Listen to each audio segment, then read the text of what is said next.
Bersyukur kepada Allah Subhanahu wa taala dengan mengucapkan alhamdulillahirabbil alamin dan bersalawat kepada baginda Rasulullah sallallahu alaihi wasallam Nabi Muhammad.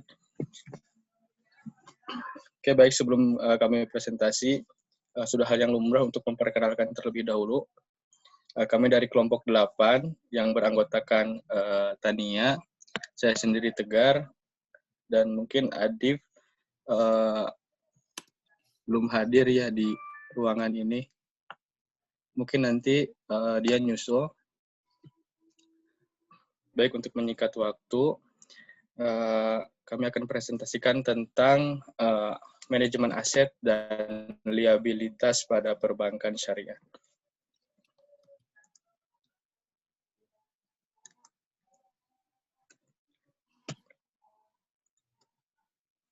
Baik, yang pertama pendahuluan. Pada hakikatnya, bank adalah lembaga intermediasi antara penabung dan investor. Tabungan akan berguna apabila diinvestasikan, sedangkan para penabung tidak dapat diharapkan untuk sanggup melakukannya sendiri dengan terampil dan sukses.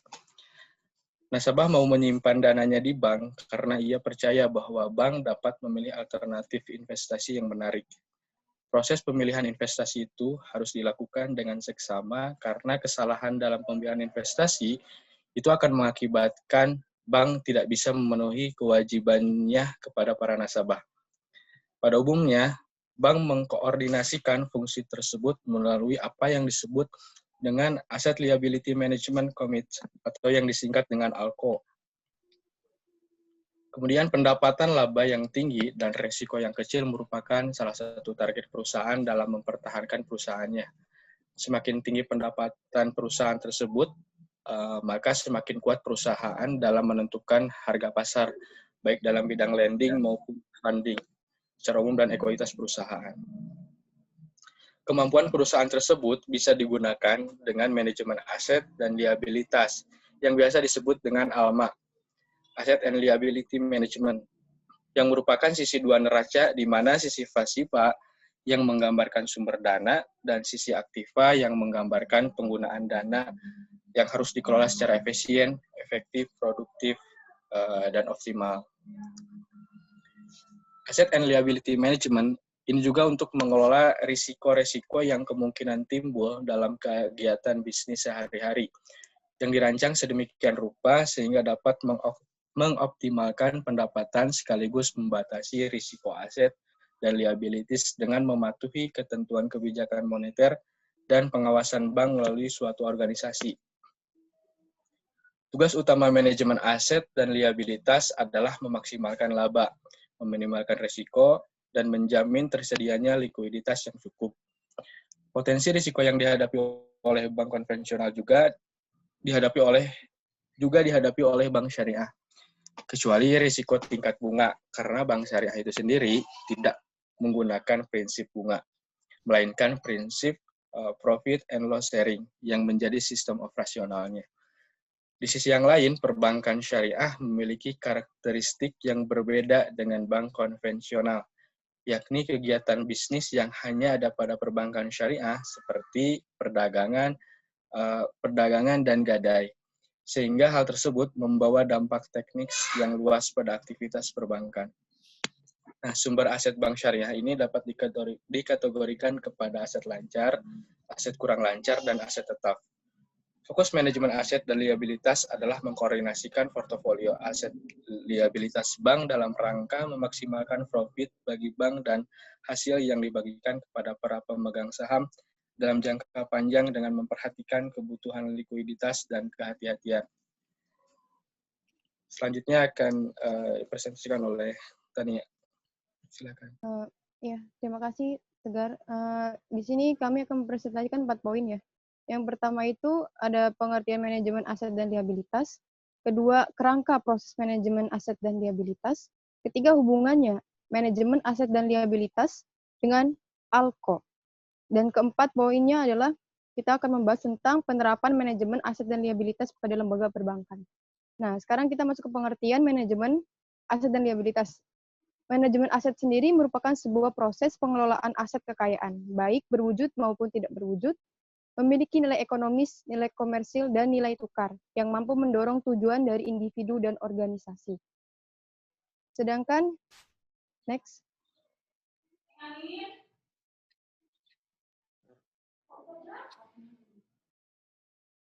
Next.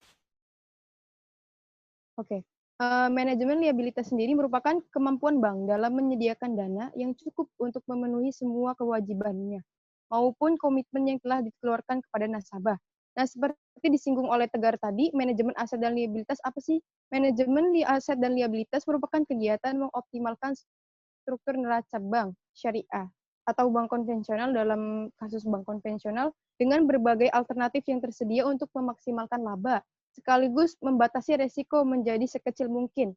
Adapun resiko-resiko ALMA dalam suatu bank adalah salah satu antaranya merupakan financing risk, liquidity risk, pricing risk,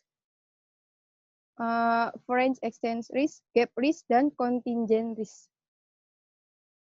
Selanjutnya, poin kedua adalah kerangka proses manajemen aset dan liabilitas. Yang pertama, adanya penetapan kebijakan dan strategi manajemen aset dan liabilitas ALMA oleh organisasi yang memiliki kewenangan formal dan personel yang profesional. Yang kedua, adanya tujuan atau arah bagi manajemen dan petugas pelaksanaan dalam proses pelaksanaan tugas dengan cara menetapkan standar-standar tertentu.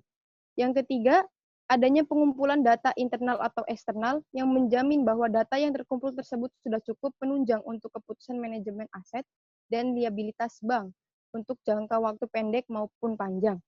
Selanjutnya ada analisis yang mengembangkan skenario untuk menguji berbagai alternatif strategi manajemen aset dan liabilitas sebelum keputusan diambil, serta petugas memantau efektivitas pelaksanaan tersebut. Dan selanjutnya adanya manajemen likuiditas yang mampu mengelola dana dengan baik pada suatu tingkat bunga yang wajar, agar dapat memenuhi setiap kewajiban dan memanfaatkan kesempatan baru.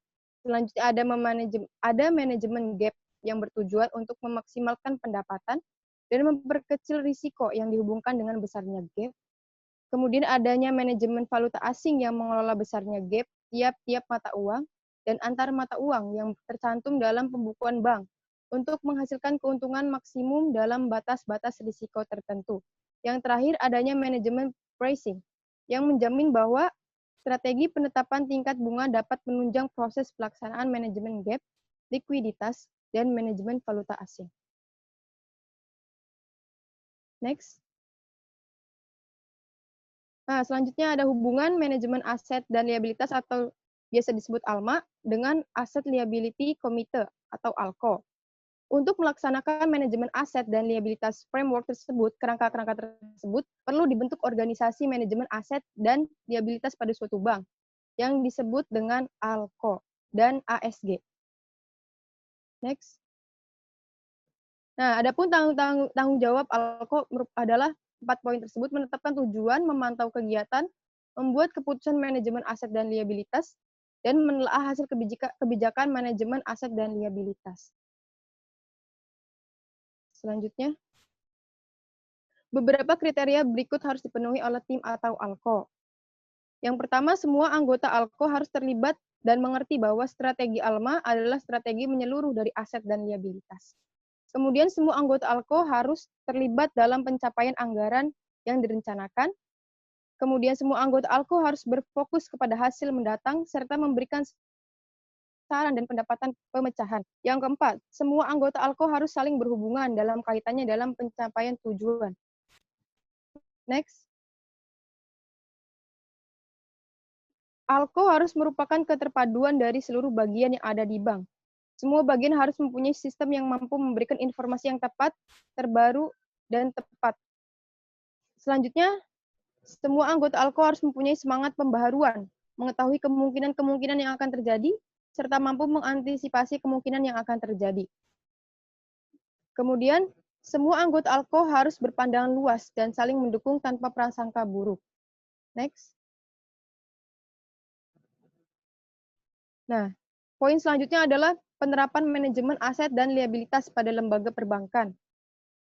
Penerapan manajemen aset dan liabilitas pada lembaga perbankan, baik itu bank syariah maupun bank konvensional, harus melalui tahap penilaian yang tersebut yang dibagi menjadi beberapa bagian. Yang pertama adalah penilaian budget, kemudian membuat rencana pendapatan, ketiga penilaian kinerja investasi pada masa lalu, keempat memantau distribusi aset dan liabilitas bank, kemudian menerapkan strategi aset dan liabilitas. Adapun penjelasannya ada sebagai berikut. Pertama, membuat perencanaan keuangan penilaian budget dan menerapkan strategi aset dan liabilitas, membuat perencanaan keuangan terkait dana yang dapat digunakan untuk investasi dan menjalankan perencanaan di atas dengan mengkombinasikan aset dan liabilitas. Yang kedua, membuat rencana pendapatan. Membuat target pendapatan yang ingin diperoleh oleh bank syariah dalam masa satu tahun ke depan. Yang ketiga, memantau distribusi aset dan liabilitas bank. Memantau sejumlah aset yang masih tersisa dan dapat digunakan untuk masa yang akan datang. Yang keempat, penilaian kinerja investasi pada masa lalu.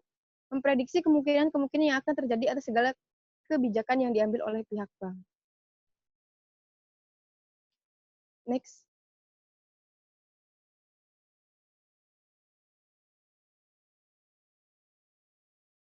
Baik, di sini penerapan aplikasi manajemen aset dan liabilitas pada bank syariah adalah untuk meningkatkan produktivitas dan kinerja perusahaan antara lain. Meningkatkan segmentasi DPK, penguatan segmentasi korporasi untuk meningkatkan pendapatan, peningkatan fee-based income, dan peningkatan peranan regulator dan peningkatan sistem akuntabilitas. Adapun komponen kebijakan ALMA perbankan syariah sama dengan komponen kebijakan yang dilakukan oleh perbankan konvensional. Perbedaannya adalah pengambilan keuntungan dari perdagangan falas untuk memaksimalisasi laba perbankan, serta pengamatan terhadap fluktuasi bunga, karena keduanya dianggap tidak sesuai dengan ketentuan syariah. Next.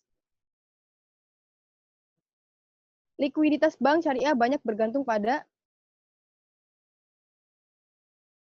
tingkat kelebihan volatility dari simpanan deposito nasabah, kepercayaan pada dana-dana non-PLS, kompetensi teknis yang berhubungan dengan peraturan struktur liabilitas, ketersediaan aset yang siap dikonversikan menjadi kas, dan yang terakhir adalah akses kepada pasar antar bank dan sumber dana lainnya, termasuk fasilitas lender of last resort dari bank sentral. Baik, selanjutnya akan saya serahkan kepada Saudara Tegar. Baik, kesimpulannya. Berdasarkan pembahasan di atas, maka dapat disimpulkan bahwa manajemen aset. Kesimpulannya, berdasarkan pembahasan di atas, maka bisa disimpulkan bahwa manajemen aset dan liabilitas merupakan kegiatan untuk mengoptimalkan struktur neraca bank syariah dengan berbagai alternatif yang tersedia untuk memaksimalkan laba sekaligus juga membatasi resiko menjadi sekecil mungkin. Dan serangkaian tindakan dan prosedur yang dirancang untuk mengontrol posisi keuangan. Untuk melaksanakan manajemen aset dan liabilitas framework tersebut, perlu dibentuk organisasi yang bernama manajemen aset dan liabilitas pada suatu bank. Organisasi manajemen aset dan liabilitas atau ALMA ini pada umumnya terdiri dari Asset Liability Commit atau yang disingkat tadi ALCO dan ALCO Support Group atau yang disingkat ASG. Risiko-risiko ALMA dalam suatu bank itu financing risk, liquidity risk, pricing risk, foreign exchange risk, gap risk, contingent risk. Kemampuan bank syariah dalam mengelola aset dan liabilitasnya akan mempengaruhi kualitas perusahaan, yang juga akan mempengaruhi citra atau nama baik bank tersebut yang merupakan daya tarik nasabah untuk menginvestasikan dananya ke bank syariah. Nah, apabila bank syariah mampu memaksimalkan keuntungannya dari funding dan financing yang terkelola dengan baik dan terstruktur, itu akan mampu menghasilkan pengelolaan risiko-risiko yang dihadapi bank syariah secara optimal, maka bank syariah tersebut bisa dikatakan berhasil dalam strategi manajemen aset dan liabilitasnya.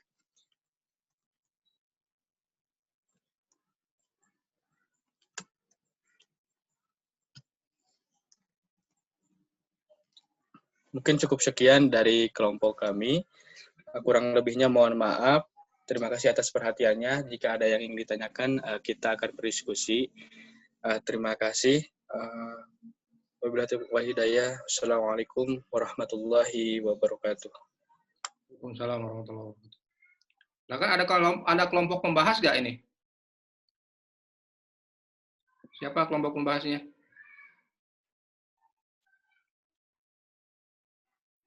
Lupa ya tadi saya nggak sebutkan ya. Kelompok minggu lalu ada pertanyaan nggak? Minggu depan ada kelompok pembahas ya. Nanti saya tentukan. Silakan kalau ada pertanyaan, komentar. Pak, saya izin bertanya. Ya, silakan. Ya, Assalamualaikum warahmatullahi wabarakatuh. Perkenalkan, saya Ahmad Fauzan. Saya ingin bertanya kepada penyaji materi ataupun kepada yang lain yang ada pada forum ini. Yang saya tanyakan adalah, ALKO ini sebenarnya ada nggak sih, maksud gini, ALKO itu ada di setiap perbankan, baik konvensional atau syariah, dan apakah ALKO ini kalau di perbankan syariah sama dengan DPS? Paling itu saja. Terima kasih.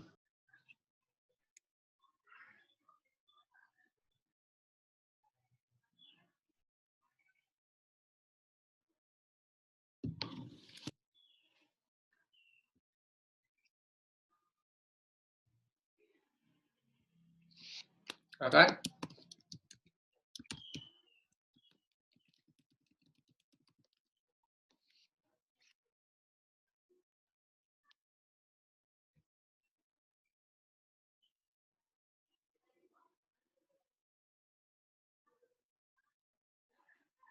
Ditampung dulu pertanyaannya bisa.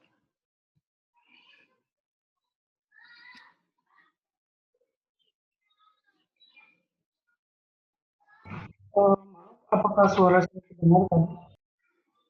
Ya. Iya, Fauzan. Baik. Oke, saya mau menjawab ya. Tolong dikoreksi juga Pak, kalau misalnya saya salah. Setahu saya yang 3 jurnal yang saya baca ini, ALKO itu sudah meliputi bank syariah dan bank konvensional ya. Kalau misalnya enggak sama kayak DPS, itu saya kurang tahu karena setahu saya di sini, fungsi ALKO sudah saya sebutkan tadi yang 4 fungsi tersebut, bahwa memang ALKO itu bertugas untuk sebentar.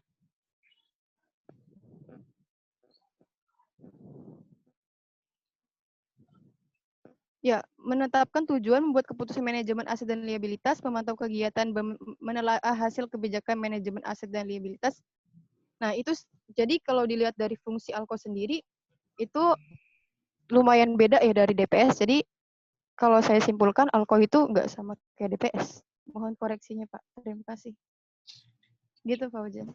Apa kurang jelas? Halo? Ya. Iya, Pak. Silakan. Ada pertanyaan lagi? Izin bertanya, Pak. Silakan. Iya, terima kasih sebelumnya buat tadi tim yang udah presentasi. Aku mau tanya, kan ini ALMA itu Asset and Management Liability ya. Nah, di ALMA itu indikator-indikator apa aja yang dikatakan, yang diperhatikan oleh ALKO untuk menyatakan ALMA di perusahaan atau di bank ini tuh sudah baik kayak gitu. Terima kasih.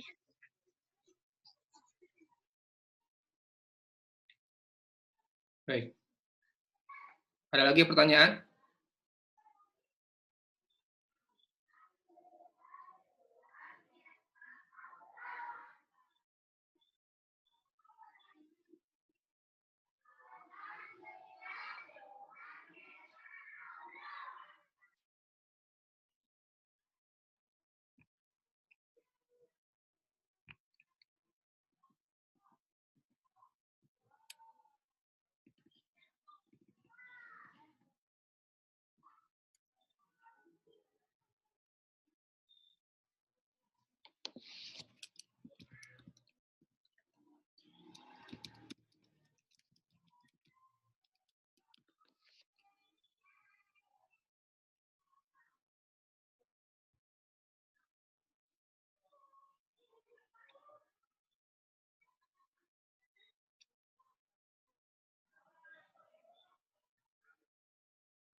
Silakan.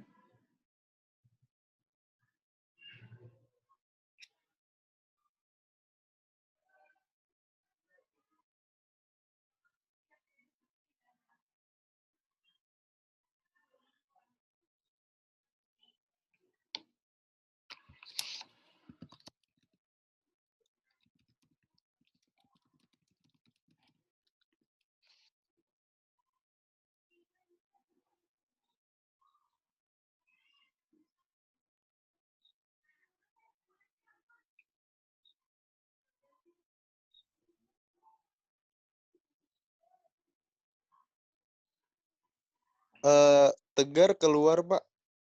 Terpental. Wah, mau masuk lagi aja. Sini siapa lagi? Oke.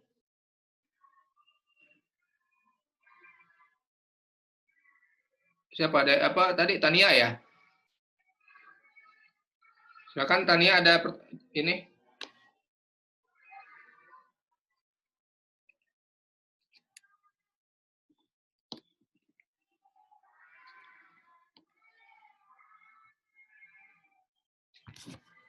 Iya Pak, Oh, ada pertanyaan tadi barusan. iya Pak. Mohon maaf Pak, tadi suaranya putus-putus, jadi saya nyari sinyal lagi Pak. Ya. Jadi kalau saya ambil kesimpulan tadi, gimana dikatakan kalau Alma itu, Devita mohon maaf, pertanyaan benar nggak ya begini? Alko itu bisa mengatakan kalau Alma ini berhasil gitu ya? Gitu Iya, kesimpulannya? indikator-indikator apa yang menyatakan kalau Alma di suatu perbankan itu yang itu udah baik atau belum? Oke, Ya, jadi kalau indikator misalnya, apa? oke, kalau misalnya saya di sini dari materi yang saya diskusikan bersama teman-teman saya, mungkin nanti ada tambahan dari Tegar. Kalau misalnya Alma itu dikatakan berhasil, kalau kita lihat dari tujuan si Alma ini, mengoptimalkan laba, memaksimalkan laba sekaligus membatasi risiko dari struktur neraca tersebut. Jadi kalau misalnya kita bisa lihat indikator apa, kalau misalnya indikator untuk keberhasilan suatu Alma itu, struktur neraca banknya itu udah optimal. Kemudian labanya emang si perbankan itu sudah berhasil memaksimalkan laba dan membatasi resiko-resiko tersebut. Resikonya antara lain financing risk, liquidity risk, pricing risk, dan yang lain-lainnya. Kalau misalnya resiko-resiko tersebut sudah dibatasi, kemudian neracanya sudah dinilai optimal oleh Alko tersebut, itu merupakan indikator keberhasilan menurut kami. Mungkin ada tambahan dari Saudara Tegar? Mungkin ada tambahan sedikit ya. Keberhasilan dalam proses manajemen aset liability atau ALMA tadi itu tergantung pada koordinasi serta partisipasi seluruh bagian-bagian yang terlibat dalam komit untuk menangani masalah-masalah yang menjadi tanggung jawabnya. Nah, untuk supaya keberhasilan tersebut tercapai, maka dibentuknya menyiapkan strategi-strategi ALMA gitu. Seperti strategi penting seperti perencanaannya kayak gimana, terus manajemen dananya seperti apa, lalu kemudian manajemen kualitas pembiayaannya seperti apa, dan lain sebagainya gitu. Kurang lebih seperti itu. Jadi untuk mencapai sebuah keberhasilan yang diinginkan pada suatu perusahaan atau bank, maka harus adanya tadi yang kata Tania tadi, kemudian tadi partisipasi yang terlibat, keterlibatannya di seluruh bagian, kemudian menerapkan strategi-strateginya gitu. Mungkin sekian.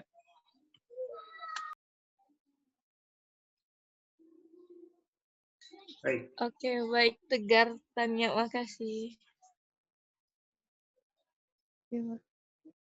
Makasih juga Devita.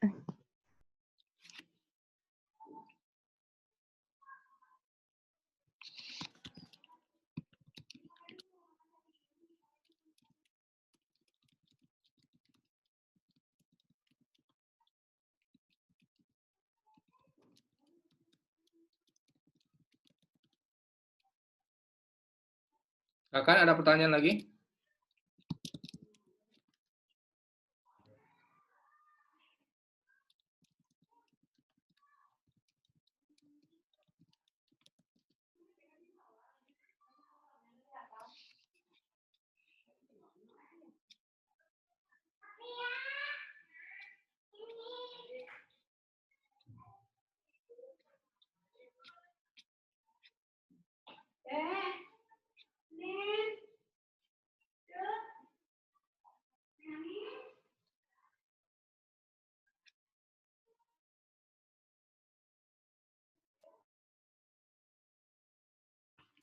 Ya, silakan. Masih ada pertanyaan?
Saya ada pertanyaan.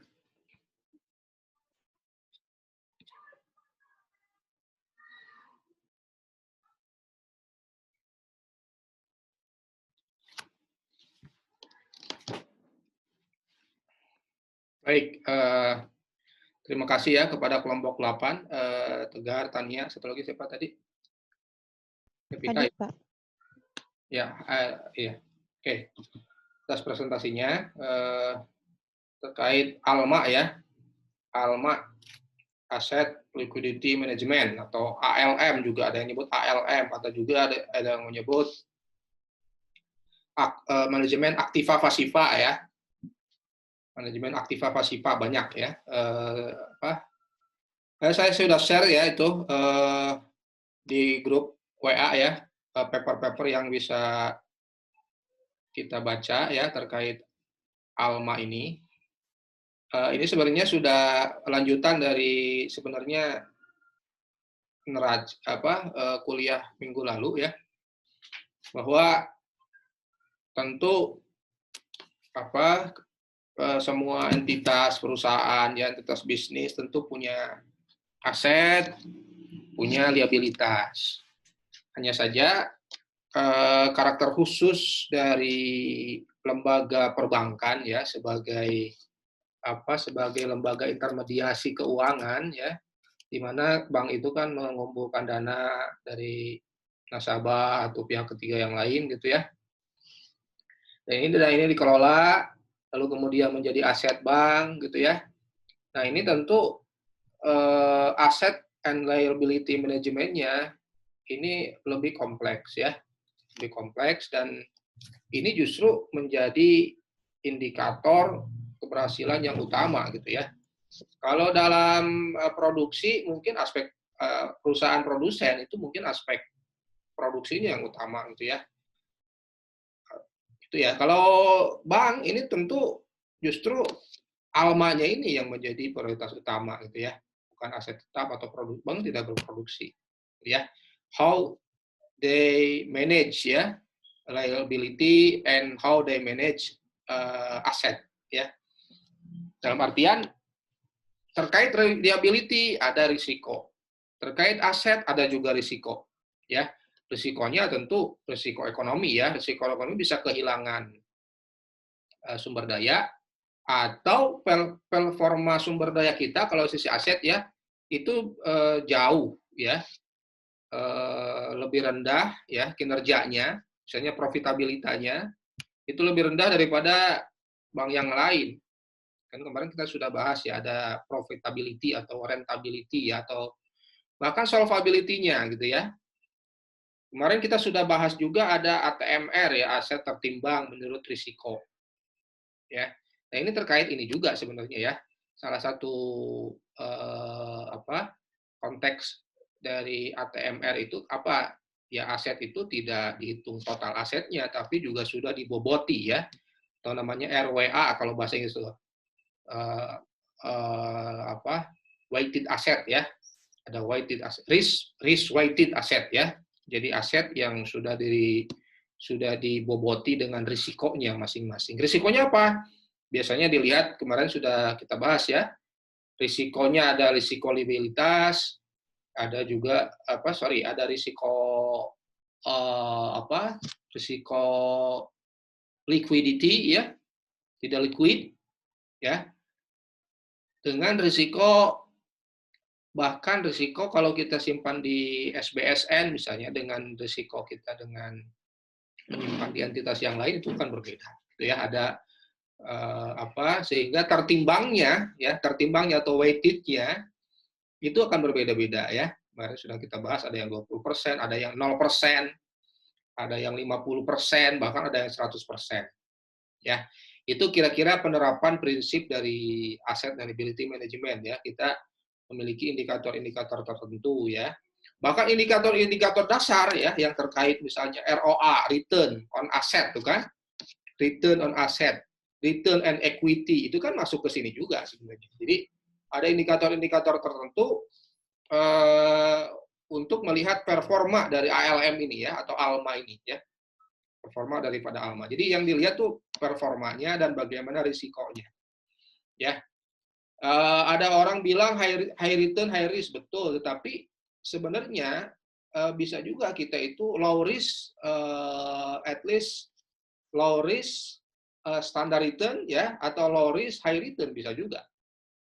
Ya, asal risiko ini di manage atau asal risiko ini bisa kita perkirakan ya, asal risiko ini kita bisa mitigasi, itu maksudnya. Ya.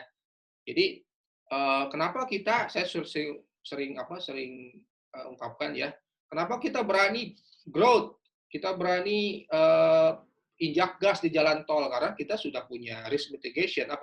Risk mitigation-nya tentu kita punya rem saat itu. Jadi tanpa ada rem tentu kita tidak bisa berani, atau kita tidak bisa punya kepercayaan diri untuk bisa menginjak pedal ya di jalan tol gitu ya. Jadi ini hal penting, antara risiko dengan performa itu sebenarnya dua hal yang saling bukan hanya kontradiktori ya, seperti high return high risk, betul itu salah satu konteks ya, tetapi justru yang kita kejar itu low risk-nya dulu gitu ya, atau risk-nya manageable gitu ya, baru kita pikirkan dengan performa. Karena kenapa ini penting bagi bank syariah ya, kepercayaan nasabah itu adalah utama ya, minimum uangnya tidak hilang dulu ya, dengan misalnya ditanamkan ke aset-aset yang tidak yang risikonya tinggi, atau bahkan aset-aset gorengan, misalnya kasus Jiwasraya ya. Ya di samping itu ada penyelewengan, memang asetnya juga tidak berkualitas gitu ya, ke saham-saham gorengan di pasar saham yang ternyata seakan-akan tinggi nilainya padahal jatuh gitu ya. Jadi ini penting ya bagi bank syariah itu untuk bisa melihat aspek ALM ini. Jadi ya ini agendanya kita akan bahas ya. Kenapa penting, risiko-risiko yang ada pada bank syariah, gitu ya. Terus bagaimana ALMA bank syariah dengan bank konvensional, artinya ada indikator ALMA-nya gitu ya. Nah, sudah saya jelas ya. Ada juga nyebutnya ALM, ada juga saya sebut di sini dan apa tadi, manajemen. Ini sama saja ya. Aktiva, pasiva ya. Kalau zaman dulu kan neraca itu disebut pasiva ya, liabilitas gitu ya. Ya mungkin masih ada yang menyebut ini, tapi yang konteks internasional itu asset and liability management ya. Jadi sebenarnya apa sih manajemen? Tentu namanya manajemen ya, adalah serangkaian tindakan atau upaya ya yang dilakukan bank untuk mengoptimalkan struktur neraca. Jadi kan kita sudah bahas neraca. Jadi neraca itu optimal gitu ya. Neraca itu optimal ya.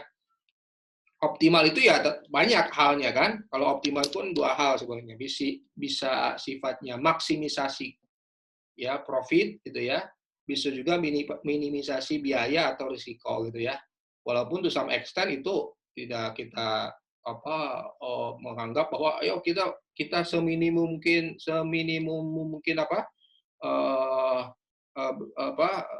cost, semaksimum mungkin penghasilan, tidak juga seperti itu ya, karena aspek-aspek bank syariah kan tidak harus seperti itu. Makanya bahasanya itu optimalisasi ya, optimalisasi neraca gitu ya, sehingga neraca bank syariah ya, konteks ini adalah sehat ya. Jadi neracanya sehat dulu. Ya tentu kalau sudah sehat bisa bertumbuh gitu ya. Minimum sehat dulu, tidak ada masalah yang sifatnya terkait aset yang tidak berkualitas atau risiko yang terlalu besar gitu ya, sehingga dana nasabah bisa dipegang dengan prinsip amanah yang jelas gitu ya. Tidak lagi ada pengalaman-pengalaman seperti krisis ya. Krisis kan sebenarnya ALMA ini masalah aset and liquidity management ya. Bisa risknya itu berasal dari bank itu sendiri, bisa risk itu berasal dari luar yang sifatnya exogenous ya. Yang risk yang berasal dari diri sendiri tentu manajemen banknya ya. Bagaimana keputusan portofolio investment banknya itu ya, portofolio asetnya, kebanyakan misalnya lari ke financing yang berisiko, sementara tidak di portofolio ke yang lain, atau kasnya tidak dicadangkan gitu ya, sehingga ketika terjadi rush atau ada gejolak ekonomi, orang ramai-ramai tarik ke bank ya, sementara profitability-nya rendah, banknya yang kolaps ya. Itu yang terjadi, pengalaman krisis kan seperti itu ya. Nah, dalam perbankan ya, ALMA itu dikendalikan oleh ALCO ya, Asset and Liability Committee ya. ALCO ini bisa juga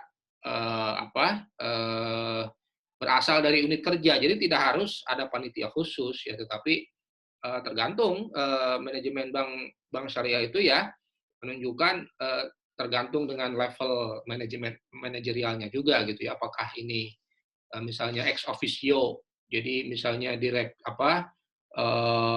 direktur bagian financing dengan direktur bagian aset manajemen gitu ya, direktur bagian liquidity ya gitu ya. Jadi terserah tuh, bahkan bisa juga sampai levelnya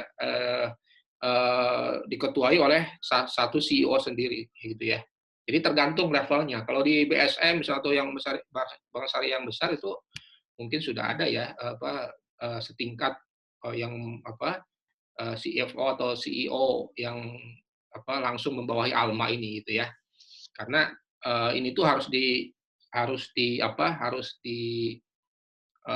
secara periodik ya, bahkan secara berkala nih ya. Berapa misalnya kita tentukan standar kas itu yang harus ada itu berapa gitu ya.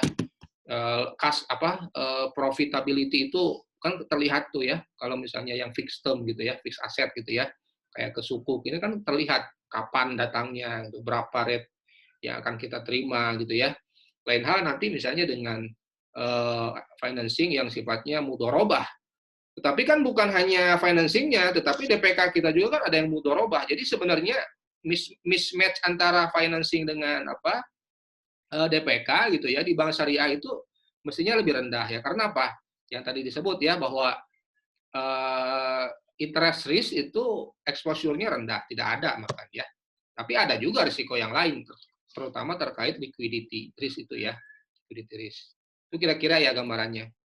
Nah, ini perkembangan besar ya, bahkan semenjak tahun 70-an gitu ya.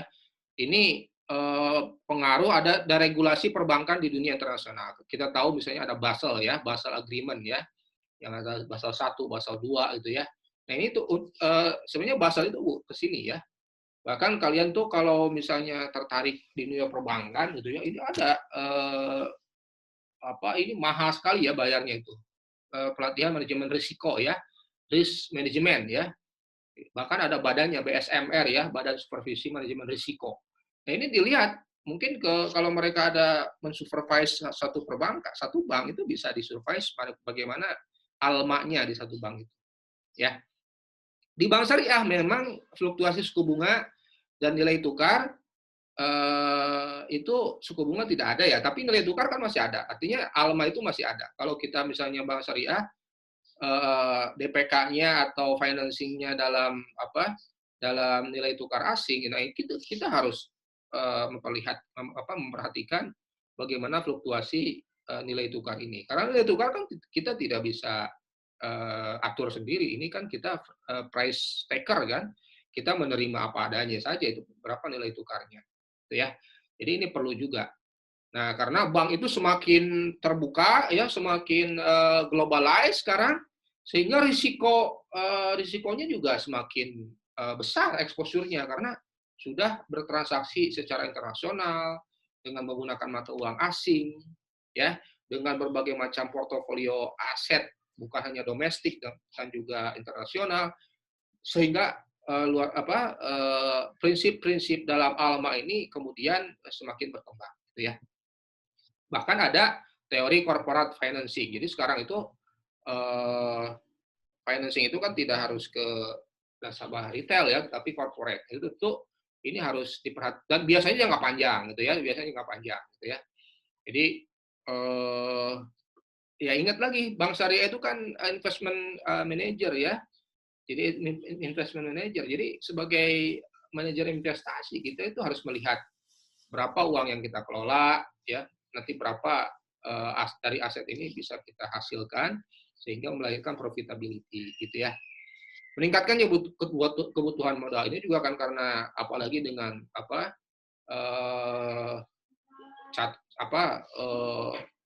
gagasan bahkan visi Bank Indonesia atau OJK gitu ya untuk meningkatkan outreach ya, untuk meningkatkan cakupan bank syariah dari sisi financing, dari sisi DPK gitu ya. Sementara financing dan DPK-nya ingin ditingkatkan, tentu ini implikasinya ke ALMA ini, ke aset dan liquidity manajemennya. Bagaimana ini? Dengan peningkatan ini kan ada risiko kan?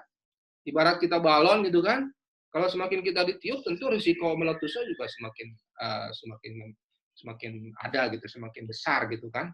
Nah, begitu pula bank ya, semakin kita expand, justru risikonya semakin besar. Sehingga kita harus atur bagaimana risiko yang akan bisa timbul ya. Kita harus mempunyai risk mitigation plan yang jelas, gitu ya. Mitigasi risiko yang harus benar-benar kita perhatikan. Bahkan future risk ya, bukan hanya actual risk ya atau previous risk, tapi future risk, apa risiko-risiko ke depan. Ya. Bank Syariah sekarang dihadapkan misalnya dengan adanya persaingan dari fintech ya, dengan menawarkan ini yang lebih murah gitu kan, karena biaya-biaya transaksi kan bisa direduce ya oleh fintech ini. Nah, bagaimana dihadapkan dengan masalah seperti itu? Sementara Bank Syariah di satu sisi yang lain ini DPK ini harus diinvestasikan kan, karena ini amanah dari nasabah juga, dan bahkan DPK ini kan akadnya juga mudharabah gitu kan. Ya, jadi ujung-ujungnya apalagi misalnya jangan sampai ini tidak lari ke sektor real. Sementara ada desakan untuk masuk ke sektor real, sementara kalau masuk ke sektor real mestinya risikonya lebih tinggi daripada kita misalnya Bank Syariah itu menyimpan di SBSN misalnya ya, yang pasti tidak bakal gagal bayar gitu ya. Nah, ini desakan-desakan seperti ini menambah urgensi ALMA ini semakin penting gitu ya. Nah, ya tentu ujungnya kan ini ya, menghasilkan profit ya, ALMA itu kan profit, jadi dari sisi asetnya itu harus profitable gitu ya, asetnya, dan juga dari sisi liabilitas kita itu harus bisa terjaga dalam level tertentu. Kalau nasabah nasabah menginginkan dana mereka balik ya sesuai dengan akad, dan memang secara akad boleh gitu kan untuk bisa dan harus dikembalikan gitu kan. Nah, Bank Syariah itu harus memenuhi kewajibannya gitu ya. Nah, 3 risiko yang utama ya, risiko likuiditas tadi ya, seberapa liquid aset itu, karena aset itu kan dimulai dari yang paling liquid sampai paling tidak liquid ya. Misalnya kenapa sih Bank Syariah tidak investasi di satu instrumen saja? Ya biasanya aset yang liquid itu relatif tidak profitable kan, karena kalau kita invest misalnya ke satu orang, tapi kitanya dengan komitmen, tapi ini invest saya besok besok bisa saya tarik lagi ya, coba kira-kira kita investornya, terus kira-kira bisnis owner-nya gimana? Kalau gitu nggak bisa. Kalau gitu saya nggak bisa menjanjikan keuntungan atau bagi hasil yang lebih tinggi.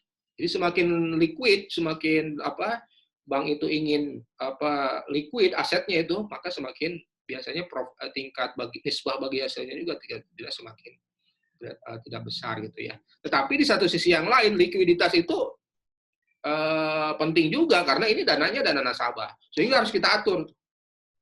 Ya, jadi kalau kemarin itu ada orang BPJPH ya, BPJPH itu Badan Pengelola bukan BPJPH, BPKH ya, Badan Pengelola Keuangan Haji. Mereka kan mengelola dana 100 triliun, mengelola dana 100 triliun. Besar sekali kan? Di satu sisi, dari sisi likuiditas, mereka harus kan tiap tahun kan memberangkatkan haji gitu ya. Tapi di sisi yang lain, ya, bagaimana nih orang yang naik haji ini dengan level yang tidak besar gitu, penambahan dari tagihan yang 25 juta itu. Ya, tentu kan harus diinvestasikan ke aset-aset finansial ya. Misalnya dilarikan ke sukuk, dilarikan kemana. Sukuknya tenornya yang berapa lama? Ini harus diatur kan. Jadi ada aset liability manajemennya. Ya, ada trade off antara likuiditas dengan profitabilitas biasanya ya. Ada trade off antara likuiditas dengan profitabilitas. Semakin kita liquid tentu biasanya semakin level profitabilitasnya juga semakin rendah. Ya. Itu alamiah ya dalam investasi keuangan gitu ya. Bahkan juga ada risiko mismatch ya, ada risiko gap ya antara kalau ini kan gap antara berapa yang kita peroleh dengan berapa yang harus kita bagikan, share kepada siapa? Kepada nasabah bukan nasabah peminjam ya, berarti nasabah kedeposan ya bahasanya itu kedeposan ya. Itu ya. Nah, risiko nilai tukar. Nah, risiko nilai ini tidak ada lagi. Risiko suku bunga tidak ada karena kita kan tidak pakai suku bunga ya, tetapi memakai entah itu profit margin gitu ya, atau ijaroh atau yang lainnya. Sehingga risiko suku bunga tidak ada ya. Berarti risiko bank syariah itu sudah langsung direct ke sektor realnya gitu ya. Ya. Kalau sektor realnya bermasalah tentu nanti ada profit sharing misalnya atau loss sharing gitu ya. Nah, risiko seperti itu yang masih ada dalam bank syariah gitu ya. Bank syariah harus ya tetap harus memperhatikan ALMA ini karena risikonya kan bukan hanya risiko nilai tukar gitu ya. Ya, walaupun risikonya bagi hasil sewa menyewa itu ada juga ya. Coba, prinsip bagi hasil ada nggak risikonya? Tetap ada. Ya, namanya profit loss sharing, berarti kan hasilnya pun kita share gitu ya. Atau dari nasabah pun kita, walaupun sebenarnya ada koneksi ya antara kita asetnya, misalnya aset bank syariah ini kemudian diinvestasikan ke investasi berbasis bagi hasil. Nah, liabilitas juga bagi hasil, artinya kan sebenarnya hanya risiko mismatch aja itu. Ya, jadi risiko bagi hasilnya kemudian dipulkan, kemudian sebenarnya risikonya rendah juga, gitu kan? Kalau kena investasinya bagi hasil, ininya juga bagi hasil, gitu ya. Ya, beda hal. Ya, terutama yang harus dikunci itu makanya deposan itu harus bagi hasil kan? Ya, atau nggak ada juga sebenarnya risiko kalaupun wadiah kan bonus ya nanti. Nggak ada juga kalau ini tidak menghasilkan di sisi asetnya berarti bonus yang akan diterima oleh deposan atau depositor itu kan semakin rendah. Ya, semakin rendah juga nisbahnya. Jadi risiko yang terkait fluktuasi ini sebenarnya minim ya di bank syariah itu. Yang ada itu bagaimana risiko dari sisi sebenarnya ekonominya, dan yang kedua bagaimana likuiditasnya itu terutama gitu ya. Kira-kira seperti itu. Ya. Ya, tidak menggunakan bunga sebagai terbebas dari sisi mismatch ya. Mismatch-nya bukan mismatch suku bunga tetapi antara aset dengan manajemen aset dengan liabilitas itu. Nah, makanya saya sudah menulis buku juga terkait artikel ya di Republika bahwa sebenarnya risiko bank syariah itu relatif lebih solid ya, atau robust ya, relatif lebih tahan terhadap krisis ya. Karena apa? Itu tadi. Beda hal misalnya kalau risikonya kalau masih ada risiko interest rate. Kalau risiko interest rate misalnya kita invest gitu ya, tentu, atau kita pinjam, atau bank itu punya deposan gitu ya, tentu kan harus membayar bunga deposito tuh kepada nasabah itu. Nah itu kan kalau punya risiko terus aja, selama nasabahnya tidak ini mau sisi asetnya menghasilkan atau tidak menghasilkan, ya dari deposan itu kan akan tetap harus dikembalikan juga, ya. Ya, kira-kira prinsip bank syariah itu ya punya inherent karakteristik ya, karakteristik yang internal gitu ya, yang embedded di dalamnya itu, sehingga risiko-risiko mismatch terkait suku bunga ya itu tidak ada gitu. Karena itu memang prinsip yang bank syariah gitu ya. Ini prinsip bank syariah. Kalau risiko-risiko kayak pricing, market price itu masih ada ya. Misalnya sudah ada misalnya terjadi fluktuasi harga gitu ya, atau risiko terkait misalnya krisis ya. Jadi bank syariah itu bukan bebas dari krisis ya, tapi makanya salah tuh ya, kalau bahasa bank syariah itu bebas dari krisis itu salah, bahasa yang salah. Tetapi bank syariah lebih tahan dari krisis, betul ya, itu yang betul. Karena apa? Krisis itu kan ya namanya krisis ya, kalau nasabah peminjam ke kita itu kolaps usahanya, atau misalnya kayak kasus corona ini nggak bisa mengembalikan juga. Jadi tetap ada risiko terkait krisis gitu ya. Cuman risikonya karena mismatch suku bunganya lebih drop gitu ya, maka risikonya semakin rendah, bahkan return-nya pun nanti akan semakin tinggi gitu ya. Ya, jadi ALMA tetap harus dilakukan karena ada risiko yang lain gitu ya. Bedanya bank syariah itu tidak mesti mengeluarkan biaya modal ya, biaya modal atau dari deposan-deposan itu ya, dari deposan-deposan yang menggunakan akad berbasis bunga. Jadi bank syariah tidak lagi, karena asetnya itu sudah di profit loss sharing-kan juga gitu ya. Jadi dari sisi liabilitas juga sudah di profit loss sharing-kan.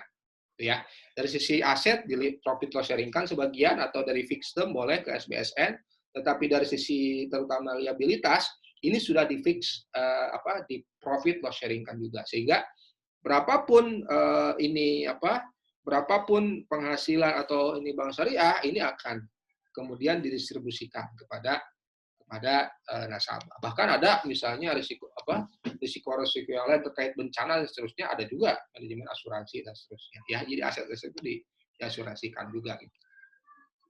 Nah ya, nih lihat neraca bank sentral ya, neraca ingat. Nah, aset ini kan banyak aset ya, ada aset yang keuangan gitu ya, di mana keuangan itu ada kas yang sifatnya kas itu kan sifatnya lebih liquid gitu ya. Ada juga yang sifatnya placement ya, placement penempatan di bank ya, bank sentral bisa juga, atau di bank perbankan yang lain gitu ya. Ada short term investment, nah sukuk sebenarnya nggak mesti short term juga, sukuk kan bisa juga jangka panjang. Sukuk juga bisa di dalam negeri ya, sukuk ke pemerintah atau corporate bond ya, corporate bond. Nah, ini risikonya beda-beda.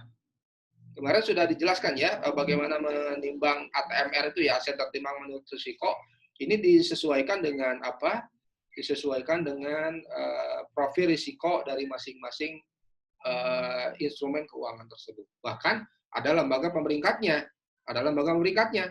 Kalau peringkatnya misalnya dari pemerintah berarti 0. Kalau peringkatnya A- gitu, itu kan berarti bisa 5% misalnya, atau A minusnya 2 kali ya. Itu bisa 20% dan seterusnya. Dan ini harus dalam pengelolaan dalam penghitungan ATMR harus memperhatikan Basel II itu ya, Basel Core Principle itu, dan ini sudah diadopsi oleh OJK, harus seperti itu. Ini untuk menjamin apa? Untuk menjamin mikroprudensial. Mikroprudensial itu apa? Prudensial di banknya tersebut, ya. Jadi solvensi dari bank syariah tersebut. Solvensi atau kemampuan bank syariah itu bisa mengembalikan seluruh kewajibannya ya dengan modalnya sendiri. Nanti ada CAR kan nanti. CAR itu apa? Capital Adequacy Ratio. CAR-nya kan bisa 11% kalau bank konvensional. Nah, kalau bank syariah sebenarnya bisa lebih rendah lagi karena apa? Asetnya pun kan semakin ATMR-nya kan semakin apa? Kalau bank syariah berarti ATMR-nya semakin tinggi kan? Jadi aset tertimbang menurut risiko semakin tinggi sehingga kalau CAR itu kan modal sendiri per ATMR gitu ya. Kalau ATMR tinggi berarti CAR-nya bank syariah itu bisa lebih rendah lagi gitu ya. Threshold-nya ya. Jadi tidak harus 11% gitu ya. Ada aset yang lain, financing ke yang lain gitu ya. Direct investment, other asset ya. Yang ini bedanya adalah dari sisi likuiditasnya. Nah, dari sini saja sudah beda. Ada portofolio aset ini sudah ada perbedaan likuiditas dan perbedaan dari profitabilitas di sini. Ada risiko di sini, ya. Jadi aset manajemen ada risiko, ya. Ya, jadi liabilitas juga sama. Ini liabilitas kita ngambil dari siapa? Ya tentu misalnya ya antara BCA dengan BPRS atau bank termasuk misalnya BNI Syariah atau apa. Liability risknya kan beda. Kalau BCA kan chief fund-nya, dana murahnya kan banyak dari tabungan. Sementara kalau ke bank syariah kan rendah sekali yang nyimpannya kan. Nah, sehingga bank syariah, apalagi BPRS syariah tentu yang banyaknya itu nanti menggunakan akad mudharabah lagi ya, deposito bank syariah itu kita menggunakan deposito dari bank umum syariah yang lain gitu, yang BPR itu. Jadi mahal gitu. Kalau BCA mungkin hanya 1% gitu per tahun gitu, ini bisa 5% per tahun. Jadi risiko solvensinya juga semakin tinggi gitu ya. Jadi dari sisi aset ya, ini belum dibandingkan aset sendiri ya, portofolio aset ada risikonya, portofolio liabilities juga ada risikonya, apalagi kalau nanti dikomparasikan antara aset dengan liabilitas ya. Kan misalnya ada return on asset, return di mana? Ya return kan di profitabilitasnya ya. On asset tentu dibandingkan dengan asetnya. Return on equity dibandingkan dengan equity-nya. Ya, jadi tadi ada pertanyaan, apa sih indikator-indikator untuk bisa melihat ALM? Ya, indikator-indikator yang umum itu. Ya, indikator-indikator yang umum kayak apa? ROA, ROE gitu ya. Dan seterusnya. Itu kira-kira ya. Nah, kira-kira kalau liquidity risk ya tentu liquidity risk ya, berarti liquid adalah seberapa liquid aset tersebut.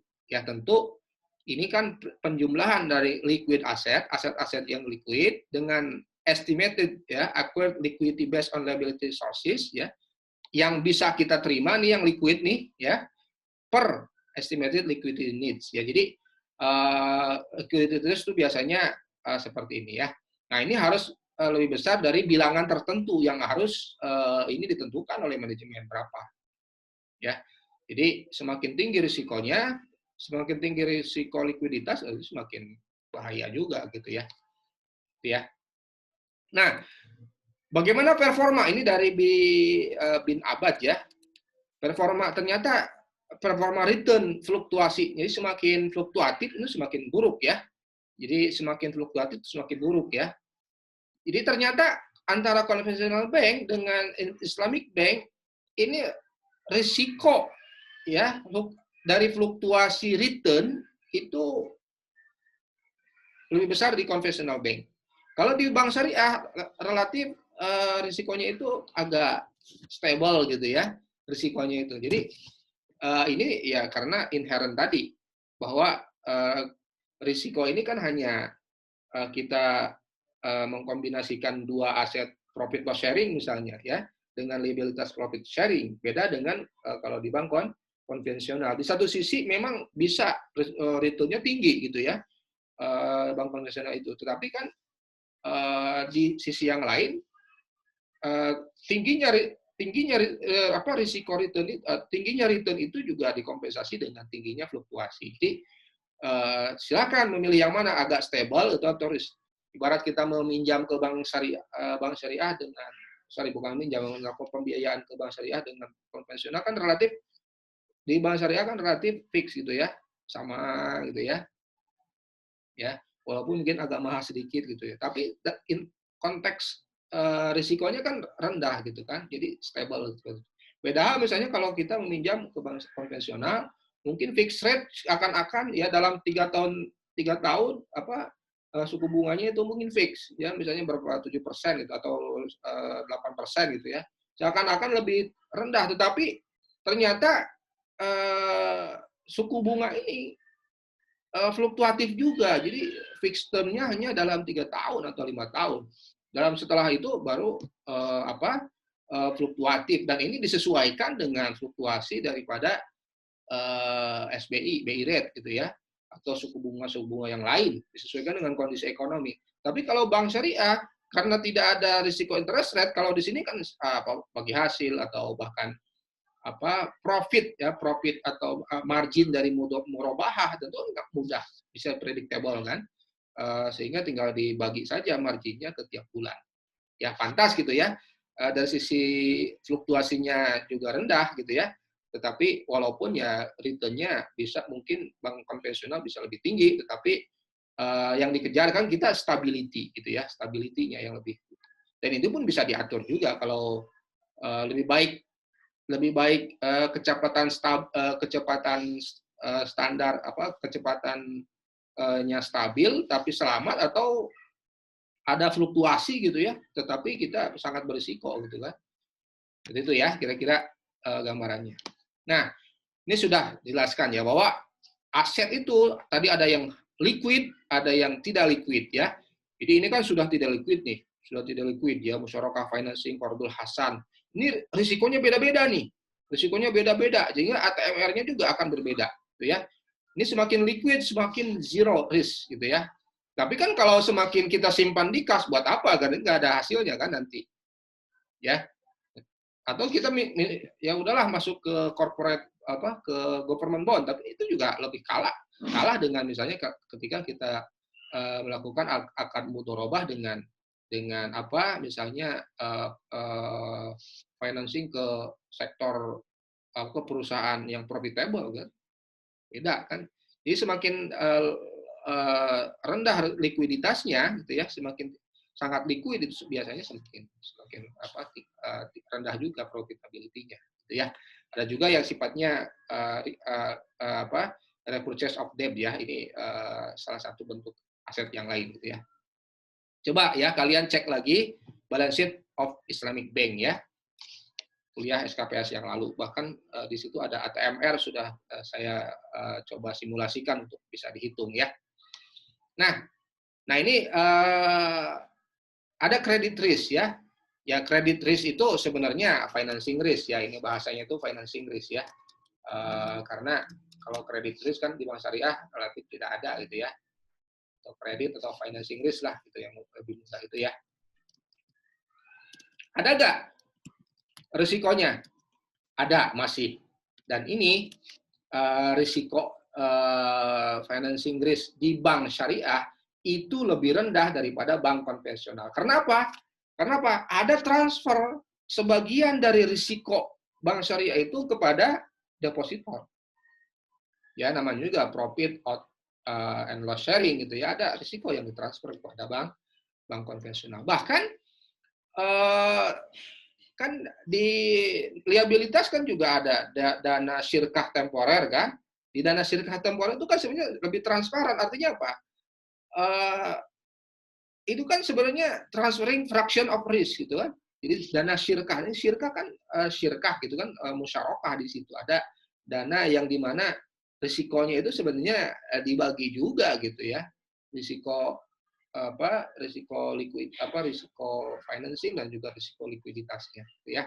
Sehingga kalau terjadi bank itu bangkrut atau terjadi loss investment, jadi drop investment seperti sekarang gitu ya, di corona ini misalnya, nah maka dana-dana ini itu sebenarnya dimasukkan kepada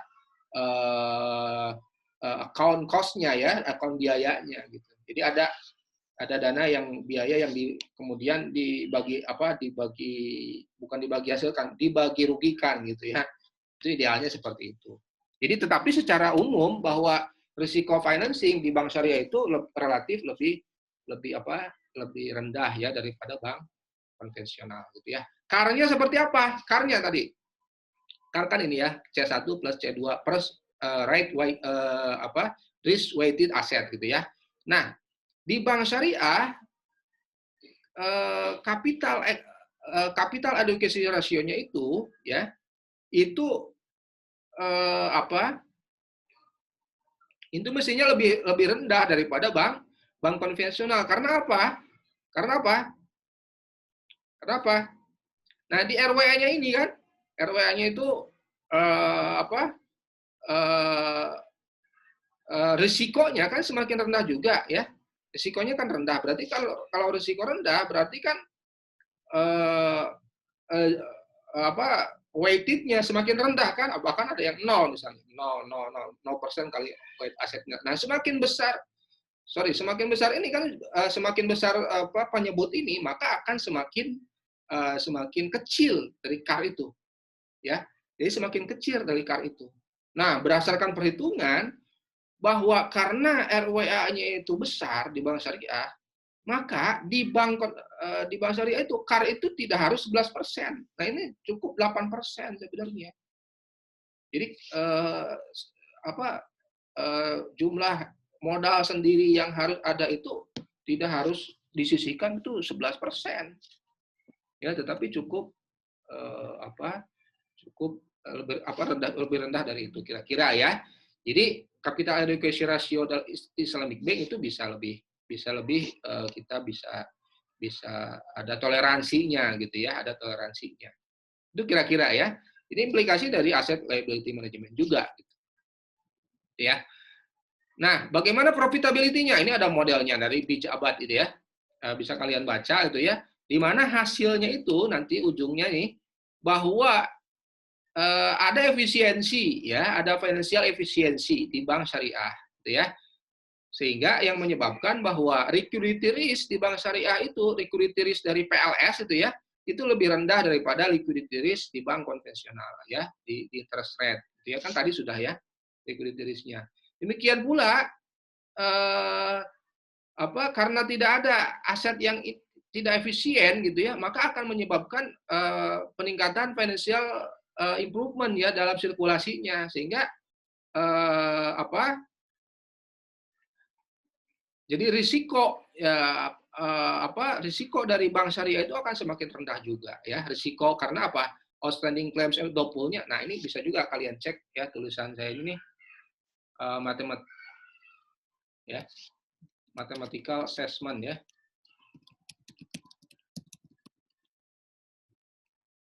LS ya. Mudah-mudahan ada sini. Nah, ini ya. Mathematical assessment on the robustness of PLS. Ya. Jadi ternyata ini tulisan saya dengan Pak Tony ya, Pak Tony dengan Pak Iman Sugema ya, bisa. Kalian bisa cek di sini bahwa ternyata secara matematis bisa kita buktikan bahwa profit loss sharing mechanism itu akan semakin rendah risikonya. Ya, akan semakin rendah risikonya. Karena apa? Ya, karena risiko itu kita bagikan kepada deposan itu. Ya. Dan karena kita bagi risikonya sehingga siapa peminjam gitu ya, itu kan berpikir akan apa? Waduh, hati-hati juga nih kalau risikonya dibagi gitu kan, sehingga dia tidak melakukan sebutnya itu yang disebutnya moral hazard atau adverse selection gitu ya. Nah, ujungnya nanti rate of return di bank syariah itu secara umum akan semakin tinggi ya. Rate of return di bank syariah itu akan semakin tinggi daripada bank konvensional, seperti halnya yang tadi disebutkan di gambar itu. Ya. Nah, sebagai empirical assessment ya, coba kalian bisa cek ya. Apa itu indikator dari misalnya ALMA itu? Cek coba ya, seberapa liquid ya bank syariah itu dibandingkan dengan bank konvensional. Coba cek liquid aset per aset yang total asetnya. Seberapa besar ya, seberapa NPL-nya, NPF-nya, coba cek ya. Tapi memang ini PLS ya, harus akad PLS. Jadi NPF-nya semakin besar nggak gitu ya di bank syariah ya, atau jangan-jangan lebih tinggi. Kalau lebih tinggi berarti tidak sesuai prinsip ini ya. Nah, bahkan coba dicek lagi indeks ya finansial di bank dalam dibandingkan antara PLS kontrak dengan konvensional kontrak ya. Hati-hati loh, ini PLS ya, yang PLS-nya ya, bukan bank syariah aja, karena kebanyakan kita juga merubah juga kan. Coba cek ROA-nya berapa, ROE-nya berapa, core capital ratio-nya berapa ya. Capital ratio ya, coba ada ini indikator-indikatornya, coba cek di laporan tahunan misalnya ya. Laporan tahunan Bank Mandiri misalnya, atau Bank Syariah Mandiri ya, bukan Bank Mandiri. Coba dicek di sini ya. Nah, ini sebagai latihan kalian tuh. Ya. Sebagai latihan. Ya. Atau bagaimana risk weight asetnya gitu ya. Coba bagaimana itu ATMR-nya itu mereka hitung. Ya, mereka hitung ya. Karena mungkin risk-nya itu ya, risk weight-nya rendah sehingga ATM-nya tinggi gitu ya. Risk weight-nya rendah, ATM-nya rendah sehingga CAR-nya juga akan berbeda gitu. Coba cek ya ATMR bank syariah dengan bank konvensional gitu ya. Itu kira-kira gambarannya bahwa ALMA itu penting ya untuk satu, minimalisasi risiko, dan tentu untuk bagaimana optimalisasi profitnya ya, sehingga tanpa ini bank syariah tidak akan bisa survive ya, sehingga survival daripada atau sustainability dari ini tentu ini harus memperhatikan prinsip-prinsip dari ALMA ini ya. Ini harus diterapkan ya untuk optimalisasi aset dan minimalisasi risiko di sisi liabilitas gitu ya, sehingga bisa memberikan return yang baik ya, return yang baik tentu kepada yang memberi amanah kan, siapa, kosan gitu ya, dan juga ini terkait bagaimana meningkatkan kepercayaan masyarakat kepada bank syariah ya. Ini sekarang kasus tuh ada yang deposito yang nabung di bank apa tuh 20 miliar dari itu, ada risiko apa itu kan, itu sebenarnya risiko kecil ya bagi bank yang asetnya triliunan, itu 20 uang 20 miliar itu kecil sebenarnya ya. Itu kira-kira yang bisa saya sampaikan. Kalian bisa kita diskusikan, kalau ada yang perlu diskusikan silakan.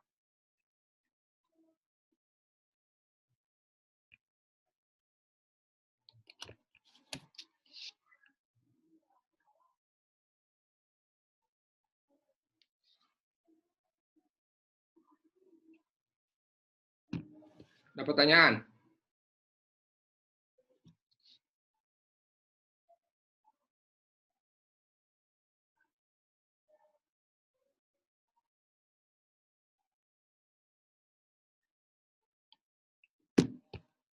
Halo? Alvin, ada pertanyaan Alvin?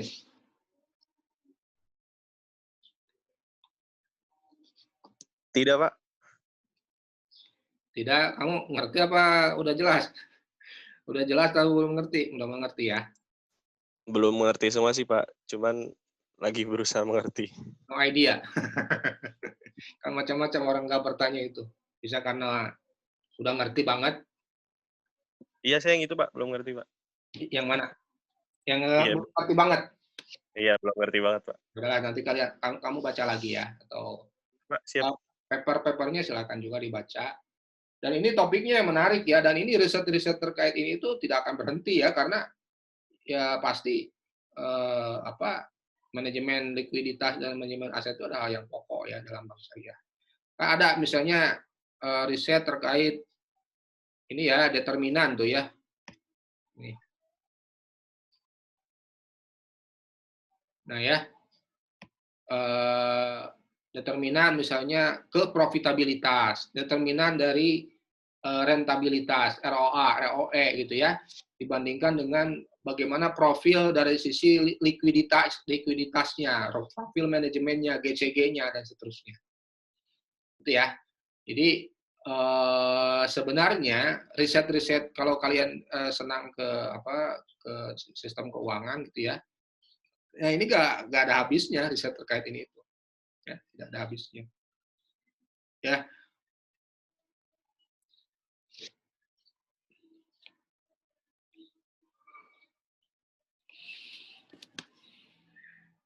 Yang tadi nanya udah jelas? Siapa tuh yang tadi nanya ke kelompok itu? Siapa? Nah, kelompok ini ada pertanyaan.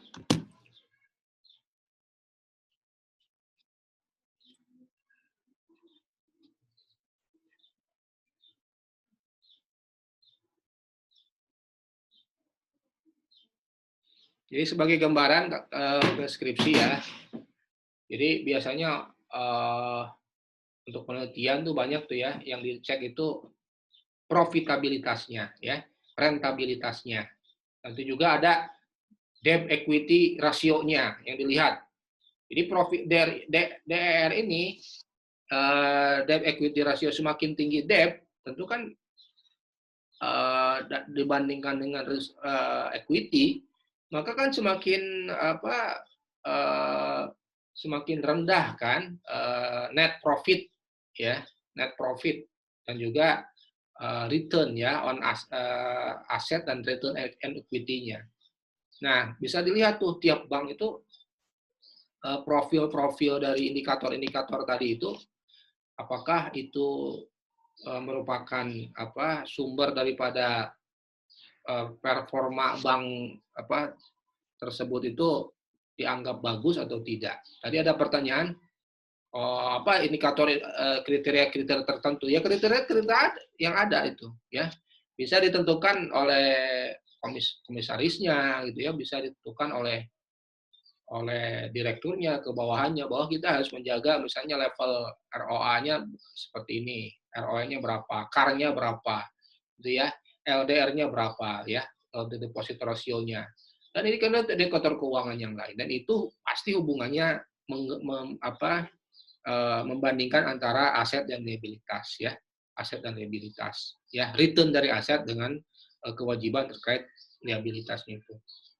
Itu kira-kira ya gambaran riset ke depan itu kalau kalian tertarik ya dengan isu financing ini akan seperti itu ya.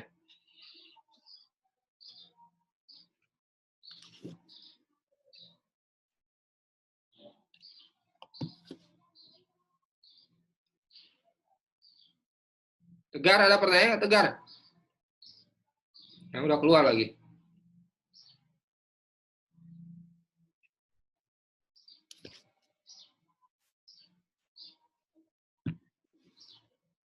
Tegar nggak ada? Ada Pak. Nah, berarti kamu udah pergi. Kaum rebahan. Elsa ada Elsa?